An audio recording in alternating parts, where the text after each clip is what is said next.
Welcome back, and next we have Connell back with us, who's a lymphologist, and today he's talking about the immune system.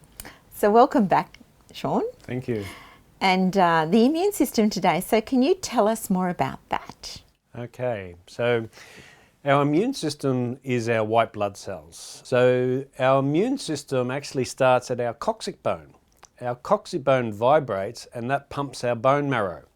And then all the bone marrow make the white blood cells, and the white blood cells get sent to our thymus gland right in the middle of the chest to make the T cells, killer T cells, and all the things that will run around and clean up all the viruses and bacteria and the unwanted things in our body that are upsetting our immune system.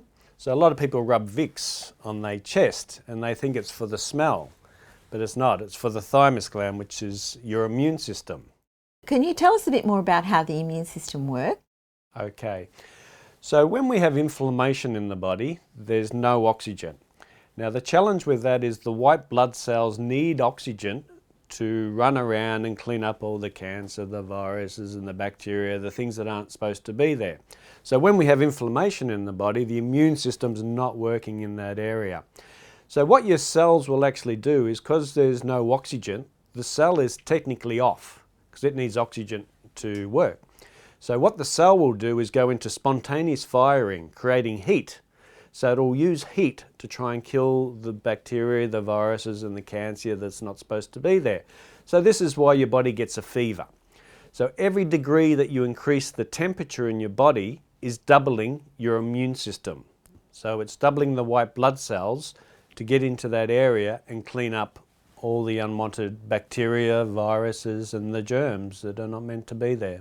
We have germs and parasites and things in our bodies all the time, is that correct? That's right. We have to live in harmony with those. So when they get out of balance, our immune system will just go in there and clean that up. Also, a lot of people don't realise that we have 1 million bugs in us. So a lot of Lyme's disease out there at the moment, people suffering. So when there's lack of oxygen, those bugs wake up. So the oxygen keeps them asleep. So when they wake up, they're hungry, so they want to eat. So they actually start to eat us, and that's where all the challenges come from. So increase that oxygen, that'll put the bugs back to sleep, that'll boost your immune system back up, and everything's back to normal. So Sean, when you talk about the oxygen and the white cells, how can we increase the oxygen in our body? Well, the oxygen's coming from the bloodstream, and so when there's inflammation in the body, there's no oxygen in that area. So the only way to remove that inflammation is through the lymphatic system. So we have to remove that inflammation out of the body. Then the oxygen can get to the cells, and then the white blood cells can clean everything up, and our metabolism can turn on, which creates the energy, and this is why health is energy. And you talked before, I know, about the four different ways of increasing the oxygen, is that correct? So yeah, there's 4 ways to activate the lymphatic system. So deep breathing, bouncing, stroking and energy.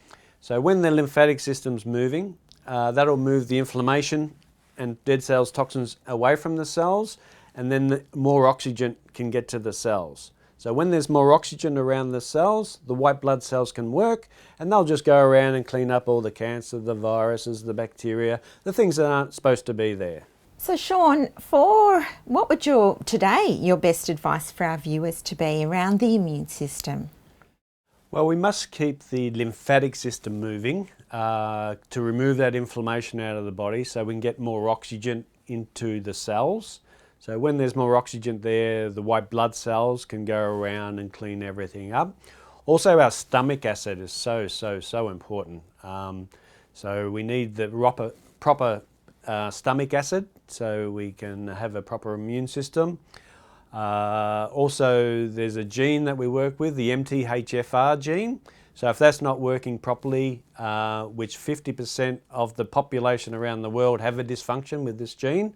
So this gene helps make the T cells and natural killer T cells that help clean up our body as well. Vitamins and very, very important. So vitamin C, vitamin D, vitamin D3. We must keep on top of that with good nutrition. So, and also health is energy. So the more energy we have, the more health we have, and then the body can regenerate and work the way it's supposed to. And we have a lot of new technology out there that really, really helps the body to increase that energy and remove that inflammation and allow the body to regenerate and heal itself. So yeah, and there's a lot of professionals out there now specializing in the lymphatic drainage and energy and how the body works and what we can do to make the body more healthy and regenerate and have a better life. And as you said before, bring better balance. Balance, yeah, balance. Thanks so much for that, Sean. And for more information about Sean Connell and the immune system, then please go to his webpage on our website, healthwellbeingandlifestyle.com.au, and we'll go to break and see you back afterwards with another wonderful guest.